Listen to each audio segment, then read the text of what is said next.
चार जनानियां मार बैठे सी फिर विआह पे ढूंढते सी। महल्ले च भी बड़े बदनाम है। हर बंदा यह आखदा सी कि इन्हां चार जनानियां मार दित्तियां ने। हालांकि वह बीमारी नाल मरियां सी। जिसले नमाज पढ़न वास्ते महल्ले चों लंघदे सी जनानियां तक के मूँह परां कर लैंदियां सी, इतने बदनाम हो गए सी। लेकिन ये फिर रिश्ते वाली नूं पैसे दिते सी ने कि मेरे वास्ते हुण कोई यंग जी कुड़ी ढूंढ, क्योंकि अगे मैं वडेरियां नाल विआह कीता है, वो तो जल्दी जिहड़ा इस दुनिया तो रुखसत हो गई ने। ਉਹਦੇ ਕੋਲ पैसा भी अंकल को ढेर सी। जिसले जाके रिश्ते वाली ने गल की तो वह जनानी ने फटोफट हामी भर दी कि मैं अपनी कुड़ी का रिश्ता देने वास्ते तैयार हाँ। वो अंकल होरी खुश हो गए, उन्हें पैसे दे के टोरे। उन्हें आख्या ठीक है लो अपनी तैयारी श्यारी करो। वो बड़े खुश हो गए, पैसे शैसे तक के चलो साड़ी कुड़ी उत्थे जाएगी तो जाके यैशी करेगी। उन्होंने तन सी ना पता कि अंकल ने अगू के हाल करना है। वो जिसले कुड़ी शादी करके घर आई है तो अंकल ने पूरा हफ्ता जिसले सही रगड़ी है, उन्हें इस तरह चट्टी है जिस तरह रिछ चटदा है। वो जनाब रिछ हर जिसे चट रहे ने तो जारी गल है कुड़ी भी बेचारी डर गई। जिसले माँ आई पता करन ते कुड़ी रोन लग पई। उन्हें आख्या अम्मा जी मनु ते नाल ही लै जाओ, मैं घर जाना है। उन्हें आख्या पुत्र की हो गई हैर है, कली रह के घबरा गई है, अगली गल तो नहीं सी दसदी कि मेरे नाल होया की है। उन्हें आख्या पुत्र हैर ही है, कोई नहीं आस्ता आस्ता तेरा दिल लग जाएगा। अगू अम्मा नूं दसदी नहीं सी, कहंदियां नहीं अम्मा मैं तेरे नाल ही जाना। उन्हें आख्या हला चल 2 दिहाड़ियां वास्ते लगी जा। वो जिसले अंकल नाल गल की उन्हें आख्या नहीं आपे बाद च आ जाएगी, फिलहाल इनू इत्थे ही रहन दिओ, आपे मैं आवांगा तो छड़ जांगा। उन्हें आख्या चलो सही है जिस तरह तुहाडी मर्जी। उन्होंने फिर रुखसत कर दिता। उस तो बाद जनाब उन्हें यही काम शुरू रखा, कुड़ी नूं ते हिलण भी कोना दिता।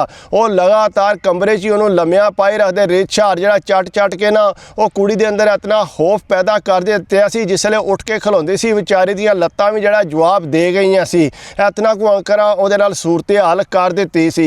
अगू फिर दोबारा जिसले कुड़ी दी माँ आई है कि चलो मैं कुड़ी नूं जाके लैवां। जिसले उत्थे आई है आके तकिया तो कुड़ी घर ही कोई नहीं, नौकरानी घर से। उन्हें पूछा कि किधर गए ने। उन्हें आख्या पता नहीं आज सुबह सुबह निकल गए सी, अजे तक वापस को नहीं आए। माँ ने आख्या मैं एडी दूरों आई हाँ, हुण के वापस जाना है, चलो अपनी धी नूं नाल ही लैके जाऊँगी।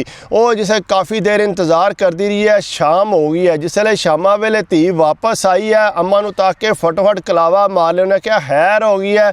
उन्हें आख्या अम्मा मेरे नाल ते बड़ा ही माड़ा होया। उन्हें आख्या की होई पुत्तर।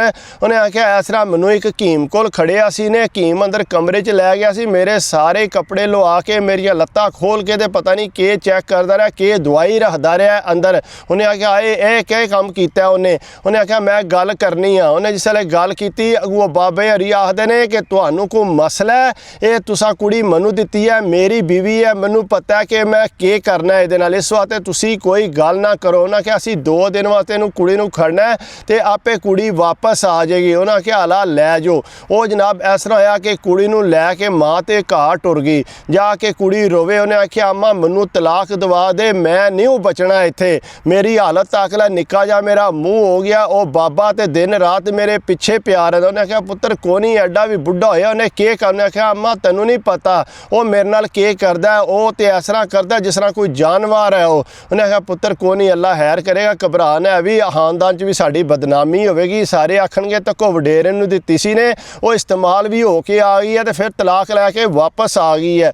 पुत्र खानदान वाले सानू खलोण नहीं देना, इस वास्ते जिहड़ा ना तू उत्थे ही रह। वो अम्मा ने फिर उन्होंने जनाब गल्लां च लिया के ते उत्थे टुर गई। आके फिर गल की कि इस तरह मेरी कुड़ी का ख्याल रखो, कुड़ी मेरी डर गई है, वो तो तलाक तक पहुँच आई है कि मैं तलाक लैनी। उन्हें आख्या क्यों तलाक लैनी। उन्हें आख्या इस तरह वो आंदी है मैं नहीं इत्थे रहना।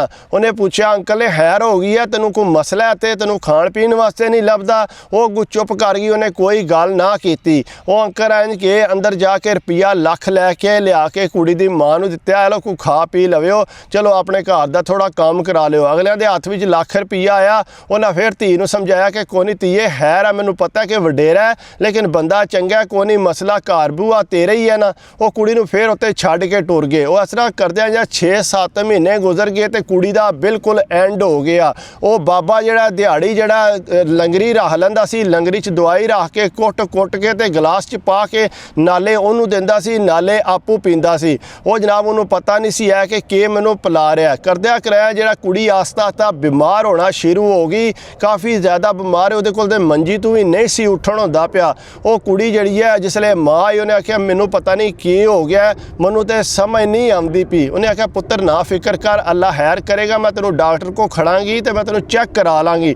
ਉਹ ਜਿਸਲੇ ਉਹ ਅੰਕਲ ਨਾਲ ਗੱਲ ਕੀਤੀ ਉਹਨੇ ਆਖਿਆ ਨਾ ਜੀ ਮੈਂ ਆਪੇ ਨੂੰ ਚੈੱਕ ਕਰਾ ਲਾਂਗਾ, ਇਹ ਮੇਰੀ ਜ਼ਿੰਮੇਵਾਰੀ ਆ, ਤੁਸੀਂ ਪਰੇਸ਼ਾਨ ਨਾ ਹੋਵੋ। ਉਹ ਮਾਂ ਵਿਚਾਰੀ ਰੋਣ ਲੱਗ ਪਈ। ਉਹਨੇ ਆਖਿਆ ਧੀ ਮੇਰੀ ਦੀ ਹਾਲਤ ਕੋ ਨਹੀਂ ਰਹੀ ਤੇ ਤੁਸੀਂ ਇਹਨੂੰ ਡਾਕਟਰ ਕੋਲ ਵੀ ਨਹੀਂ ਖੜਦੇ ਪਏ। ਉਹਨੇ ਆਖਿਆ ਮੈਂ ਡਾਕਟਰ ਕੋਲ ਲੈ ਜਾਵਾਂਗਾ, ਤੁਸੀਂ ਪਰੇਸ਼ਾਨ ਨਾ ਹੋਵੋ। ਉਹ ਜਨਾਬ ਫਿਰ ਉਹਨੂੰ ਉੱਥੋਂ ਟੋਰ ਦਿੱਤਾ। ਆਪੂ ਕਿਰੂ ਗੋਲੀਆਂ ਸ਼ੋਰੀਆਂ ਲਿਆ ਕੇ ਮੈਡੀਕਲ ਸਟੋਰ ਤੋਂ ਪੇਟ ਦਰਦ ਵਾਲੀਆਂ ਤੇ ਉਹਨੂੰ ਲਿਆ ਕੇ ਉਹ ਖਵਾਲਦਾ ਰਿਹਾ। ਉਹ ਅੱਗੂ ਤੇ ਉਹਦਾ ਕੋਈ ਇਲਾਜ ਨਾ ਕਰਾਇਆ। ਉਹ ਕੁੜੀ ਇਸ ਤਰ੍ਹਾਂ ਰਹਿ ਕੇ ਮਹੀਨੇ ਡੇਢ ਬਾਅਦ ਜਿਹੜਾ ਨਾ ਉਹ ਬਿਲਕੁਲ ਹੀ ਜਿਹੜਾ ਨਾ ਉਹ ਛੱਡ ਗਈ ਜਾਨ ਹੀ।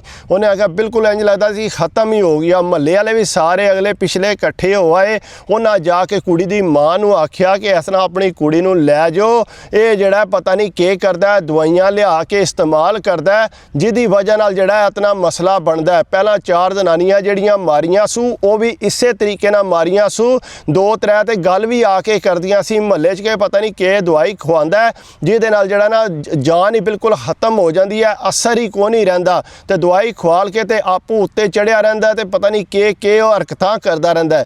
ਉਹ ਉਹਨਾਂ ਸ਼ਿਕਾਇਤਾਂ ਵੀ ਢੇਰ ਲਾਈਆਂ ਤੇ ਨਾਲ ਹੀ ਪਤਾ ਲੱਗਿਆ ਬਿਮਾਰ ਹੁੰਦੀਆਂ ਨੇ ਤੇ ਨਾਲ ਹੀ ਉਹ ਫੌਤ ਹੋ ਜਾਂਦੀਆਂ ਨੇ। ਤੁਹਾਡੀ ਕੁੜੀ ਦੀ ਵੀ ਇਹੀ ਹਾਲਤ ਹੈ ਤੇ ਤੁਸੀਂ ਇਹਨੂੰ ਟਾਈਮ ਨਾਲ ਇੱਥੋਂ ਲੈ ਜਾਓ, ਇਹ ਨਾ ਹੋਵੇ ਕੁੜੀ ਤੁਹਾਡੀ ਜਿਹੜਾ ਦੁਨੀਆ ਤੋਂ ਰੁਖਸਤ ਹੋ ਜੇ। ਉਹ ਮਾਂ ਪਰੇਸ਼ਾਨ ਹੋ ਗਈ। ਉਹ ਆਖੇ ਅੰਕਲ ਕਿ ਨਹੀਂ ਮੈਂ ਨਹੀਂ ਜਾਣ ਦੇਣਾ। ਉਹਨੇ ਆਖਿਆ ਤੂੰ ਕੌਣ ਉਹਨੇ ਨਹੀਂ ਜਾਣ ਦੇਣ ਵਾਲਾ, ਮੈਂ ਆਪਣੀ ਕੁੜੀ ਖੜਨੀ ਹੈ ਤੇ ਤੇਰੇ ਕੋਲੋਂ ਤਲਾਕ ਦਵਾਣੀ ਹੈ।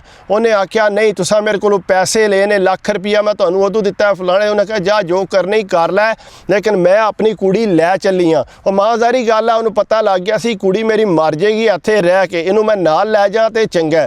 ਉਹ ਜਨਾਬ ਉਹ ਕੁੜੀ ਨੂੰ ਲੈ ਗਈ। ਲੈ ਕੇ ਜਿਸਲੇ ਘਰ ਆਈ ਜ਼ਾਰੀ ਗੱਲ ਆ ਕੋ ਚੈੱਕ ਕਰਾਉਣਾ ਸੀ, ਇਹ ਚੈੱਕ ਵੀ ਨਹੀਂ ਕਰਾਇਆ ਤੇ ਉਹ ਅੰਕਲ ਹਰੀ ਫੇਰ ਆ ਗਏ। ਆ ਕੇ ਮਿੰਨਤਾਂ ਤਰਲੇ ਕਰਨ ਲੱਗ ਪਏ ਕਿ ਮੈਂ ਕੁੜੀ ਦਾ ਇਲਾਜ ਕਰਾਂਗਾ, ਬਿਲਕੁਲ ਇਹਦਾ ਹਿਆਰ ਰੱਖਾਂਗਾ, ਫਰੂਟ ਸ਼ੂਟ ਹਰ ਚੀਜ਼ ਲਿਆ ਕੇ ਦਿਆਂਗਾ, ਇੱਕ ਵਾਰੀ ਮੈਨੂੰ ਮੌਕਾ ਦਿਓ। ਉਹ ਕੁੜੀ ਦੀ ਮਾਂ ਨੇ ਆਖਿਆ ਹੁਣ ਮੌਕੇ ਸ਼ੋਕੇ ਵਾਲੀ ਕੋਈ ਗੱਲ ਨਹੀਂ, ਹੁਣ ਚੁੱਪ ਕਰਕੇ ਇੱਥੋਂ ਨਿਕਲ ਜਾ, ਇਹ ਨਾ ਹੋਵੇ ਮੈਂ ਇੱਥੋਂ ਮਹੱਲੇ ਵਾਲਿਆਂ ਨੂੰ ਬੁਲਾ ਤੇ ਤੈਨੂੰ ਜੁੱਤੀਆਂ ਮਾਰ ਕੇ ਇੱਥੋਂ ਕੱਢਣ, ਤੂੰ ਚੁੱਪ ਕਰਕੇ ਇੱਥੋਂ ਨੱਸ ਜਾ, ਹੁਣ ਅਸਾਂ ਹੁਣ ਤਲਾਕ ਲੈਣੀ ਹੈ ਹੋਰ ਕੋਈ ਗੱਲ ਨਹੀਂ। ਉਹ ਜਨਾਬ ਜਿਸਲੇ ਉਹਨੂੰ ਇਹ ਗੱਲ ਆਖੀ ਉਹਨੇ ਤੇ ਫਿਰ ਉਹ ਉੱਥੋਂ ਗਿਆ। ਜਿਸਲੇ ਗਿਆ ਕੁੜੀ ਦੀ ਮਾਂ ਨੇ ਬਿਠਾਇਆ ਆਪਣੀ ਧੀ ਨੂੰ ਰਕਸ਼ੇ 'ਚ। ਉਹ ਰਕਸ਼ੇ 'ਚ ਬਿਠਾ ਕੇ ਜਿਸਲੇ ਹਸਪਤਾਲ ਲੈ ਕੇ ਗਈ, ਜਾ ਕੇ ਉੱਥੇ ਹਸਪਤਾਲ ਜਾ ਕੇ ਜਿਸੇ ਟੈਸਟ ਕਰਾਏ, ਟੈਸਟ ਤੁਹਾਨੂੰ ਪਤਾ ਕਾਫੀ ਦੇਰ ਬਾਅਦ ਆਉਂਦੇ ਨੇ। ਜਿਸਲੇ ਆਏ ਤੇ ਉਹਨਾਂ ਦੱਸਿਆ ਕਿ ਇਹ ਕੁੜੀ ਨਾਲ ਤੁਸੀਂ ਕੀ ਕਰਦੇ ਰਹੇ। ਉਹਨਾਂ ਆਖਿਆ ਕਿਉਂ ਕੀ? ਉਹਨਾਂ ਆਖਿਆ ਇਹਦੀ ਤੇ ਹਾਲਤ ਹੀ ਬੜੀ ਮਾੜੀ ਹੋਈ ਹੈ, ਇਹਦੇ ਤੇ ਗੁਰਦੇ ਹੀ ਖਤਮ ਹੋ ਗਏ ਨੇ। ਉਹਨਾਂ ਆਖਿਆ ਗੁਰਦੇ ਕਿਸ ਤਰ੍ਹਾਂ ਖਤਮ ਹੋ ਗਏ? ਉਹਨਾਂ ਆਖਿਆ ਪਤਾ ਨਹੀਂ ਕਿਹੜੀ ਜ਼ਹਿਰੀਲੀ ਚੀਜ਼ ਇਹਨੂੰ ਖਵਾਲਦੇ ਰਹੇ ਹੋ ਜਿਹਦੇ ਨਾਲ ਜਿਹੜਾ ਇਹਦੇ ਗੁਰਦੇ ਖਤਮ ਹੋ ਗਏ ਨੇ। ਉਹ ਜਨਾਬ ਬੜੀ ਪਰੇਸ਼ਾਨ ਹੋ ਗਈ ਮਾਂ ਕਿ ਗੁਰਦੇ ਮੇਰੀ ਧੀ ਦੇ ਕਿਸ ਤਰ੍ਹਾਂ ਖਤਮ ਹੋ ਗਏ ਨੇ। ਉਹਨੇ ਡਾਕਟਰ ਨੇ ਆਖਿਆ ਹੁਣ ਕੋਈ ਨਹੀਂ ਹੋ ਸਕਦਾ, ਹੁਣ ਤੁਹਾਡੀ ਕੁੜੀ ਜਿਹੜੀ ਹੈ ਨਾ ਇਹ ਖਤਮ ਹੀ ਸਮਝੋ।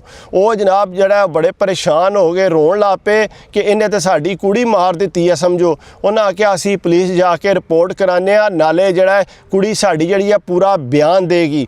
ਉਹ ਜਨਾਬ ਇਸ ਤਰ੍ਹਾਂ ਹੋਇਆ ਕਿ ਜਿਸਲੇ ਉਹ ਗਏ ਜਾ ਕੇ ਰਿਪੋਰਟ ਲਿਖਾਈ ਕਿ ਇਸ ਤਰ੍ਹਾਂ ਉਹਨੇ ਕੀਤਾ, ਸ਼ਾਦੀ ਕੀਤੀ ਸਾਡੀ ਕੁੜੀ ਨਾਲ, ਪਹਿਲਾਂ ਵੀ ਉਹਨੇ 4 ਜਨਾਨੀਆਂ ਮਾਰ ਦਿੱਤੀਆਂ ਨੇ। ਉਹ ਜਨਾਬ ਪੁਲਿਸ ਨੂੰ ਪਤਾ ਲੱਗਾ, ਪੁਲਿਸ ਵਾਲਿਆਂ ਜਾ ਕੇ ਉਹਨੂੰ ਗ੍ਰਿਫਤਾਰ ਕੀਤਾ। ਜਿਸਲੇ ਉਹਨੂੰ ਗ੍ਰਿਫਤਾਰ ਕੀਤਾ, ਲਿਆ ਕੇ ਉਹਦੀ ਚੰਗੀ ਤਰ੍ਹਾਂ ਜਿਸਲੇ ਖਾਤਰ ਕੀਤੀ, ਉਸ ਤੋਂ ਬਾਅਦ ਉਹਨੇ ਮੰਨਿਆ ਕਿ ਵਾਕਈ ਜਿਹੜਾ ਮੈਨੂੰ ਆਦਤ ਪਈ ਹੈ, ਮੈਂ ਇਸ ਤਰ੍ਹਾਂ ਦਵਾਈ ਦੇਣਾ, ਮੇਰੇ ਇਹ ਸੋਚ ਹੈ ਕਿ ਮੈਂ ਸਾਲ 2 ਨੂੰ ਰੱਖਾਂ ਤੇ ਉਹਨੂੰ ਫਾਰਗ ਕਰਾਂ। ਉਹਨਾਂ ਆਖਿਆ ਇਸ ਤਰ੍ਹਾਂ ਕਰਦਿਆਂ ਮੈਂ ਹਾਲੀ ਇਹ 5 ਨਹੀਂ ਹੈ, ਪਹਿਲਾਂ ਵੀ 4-5 ਜਿਹੜਾ ਮੈਂ ਦੂਸਰੇ ਏਰੀਏ 'ਚ ਰਿਹਾ, ਉੱਥੇ ਵੀ ਮੈਂ ਵਿਆਹ ਕੀਤੇ ਨੇ ਤੇ ਵਿਆਹ ਕਰਕੇ ਤੇ ਉਹ ਵੀ ਜਿਹੜਾ ਮਰ ਗਈਆਂ ਨੇ। ਤੇ ਤਾਂ ਮੈਂ ਹੁਣ ਇਸ ਏਰੀਏ 'ਚ ਆਏ ਹਾਂ, ਮੈਨੂੰ ਇੱਥੇ 15 ਕੁ ਸਾਲ ਹੋ ਗਏ ਨੇ ਇੱਥੇ ਰਹਿੰਦਿਆਂ। ਇੱਥੇ ਵੀ ਮੈਂ 4 ਵਿਆਹ ਕੀਤੇ ਨੇ, ਕਰਨ ਤੋਂ ਬਾਅਦ ਜਿਹੜਾ 5ਵਾਂ ਹੁਣ ਇਹ ਕੀਤਾ ਤੇ ਇਹ ਵੀ ਸਮਝੋ ਕਿ ਮਰਨ ਵਾਲੀ ਸੀ। ਮੈਨੂੰ ਪਤਾ ਹੈ ਕਿ ਮਰ ਜਾਂਦੀਆਂ ਨੇ, ਇਸ ਵਾਸਤੇ ਜਿਹੜਾ ਮੈਨੂੰ ਇਹ ਮਜ਼ਾ ਆਉਂਦਾ ਇਸ ਕੰਮ 'ਚ। ਉਹ ਪੁਲਿਸ ਵਾਲਿਆਂ ਨੂੰ ਪਤਾ ਲੱਗਾ, ਉਹਨੂੰ ਅਦਾਲਤ ਪੇਸ਼ ਕੀਤਾ, ਜ਼ਾਹਰੀ ਗੱਲ ਹੈ ਉਹਨੂੰ ਤਾਂ ਸਜ਼ਾਏ ਮੌਤ ਹੋਈ, ਲੇਕਿਨ ਉਹ ਕਿਤਨੀਆਂ ਜਾਨਾਂ ਜਿਹੜੀ ਹੈ ਉਹ ਲੈ ਬੈਠੇ। ਅਸੀਂ ਜ਼ਾਹਰੀ ਗੱਲ ਆ ਉਹ ਤੇ ਆਪਣਾ ਚਸਕਾ ਲਾਂਦਾ ਸੀ, ਜਿਹਦੀ ਵਜ੍ਹਾ ਨਾਲ ਜਿਹੜਾ ਇਤਨਾ ਨੁਕਸਾਨ ਕੀਤਾ ਸੀ। ਇਸ ਵਾਸਤੇ ਕੋਸ਼ਿਸ਼ ਕਰਨੀ ਚਾਹੀਦੀ ਹੈ ਕਿ ਇਸ ਤਰ੍ਹਾਂ ਦੀ ਹਰਕਤ ਨਹੀਂ ਕਰਨੀ ਚਾਹੀਦੀ।